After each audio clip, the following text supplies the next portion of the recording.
कल ये जो कार ब्लास्ट हुआ है ना, उसमें कौन इन्वॉल्व है, कैसे ब्लास्ट हुआ और इसमें मेन कल्प्रिट्स कौन है, इसका पता लगाने के लिए तो इन्वेस्टिगेशन चली रही है।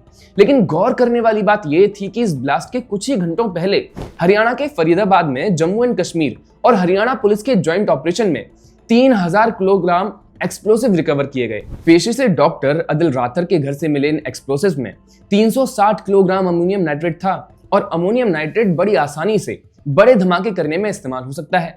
और यही सब डिटेल्स हमें ये बताती हैं कि हमारी सिक्योरिटी एजेंसीज ने कितना बड़ा प्लॉट फाइल किया है। लोगों को शायद पता ना हो, लेकिन स्मॉल क्वांटिटी में भी अमोनियम नाइट्रेट काफी बड़ी तबाही मचा सकता है। इसे जरा डिटेल में समझने की कोशिश करते हैं। तो 4.84 kilogram of pure ammonium nitrate जो होता है वो एक फुल 10 किलोग्राम सीएनजी सिलेंडर के बराबर होता है। एक 10 केजी सीएनजी सिलेंडर भी अगर फटे तो क्या हो सकता है, वो हम 2021 के सूरत सीएनजी ब्लास्ट से पता कर सकते हैं। इसमें 2 लोगों की जान चली गई थी, कई इंजर्ड हुए थे और 3 दुकानें पूरी तरह से तहस नहस हो गई थी।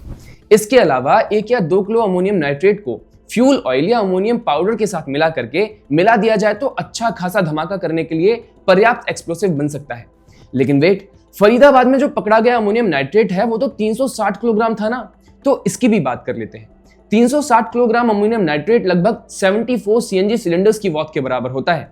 और अगर हम आपको पुलवामा हमले की याद दिलाएं तो उसमें भी इतना ही आरडीएक्स यूज हुआ था जो 80 सीएनजी टैंक्स के बराबर था। उस आतंकी हमले में 40 सीआरपीएफ जवानों की जान चली गई थी, जिसके जख्म आज भी ताजा हो जाते हैं।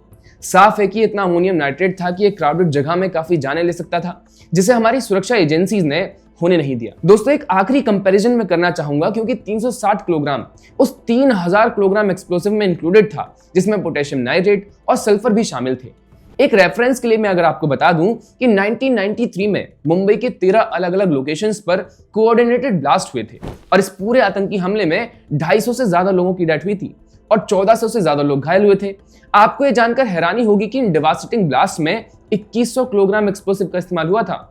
क्या अब आप समझ पा रहे हैं कि ये जो कल कंसाइनमेंट पकड़ा गया था वो कितनी बड़ी तबाही मचाने में इस्तेमाल किया जा सकता था। लेकिन दोस्तों, दुखद है कि इस कंसाइनमेंट के मिलने के तुरंत बाद कांग्रेस से लेकर के आम आदमी पार्टी के कई नेता समेत पूरा लेफ्ट इस चीज को लेकर के अटैक करने लगा कि एक्सप्लोसिव आया कैसे। लेकिन किसी ने ये सवाल पूछने की कोशिश नहीं की कि एक्सप्लोसिव आया क्यों। ये राजनेता इसके लिए जिम्मेदार लोगों से सवाल क्यों नहीं कर सकते कि उनके ऐसा करने का कारण क्या था।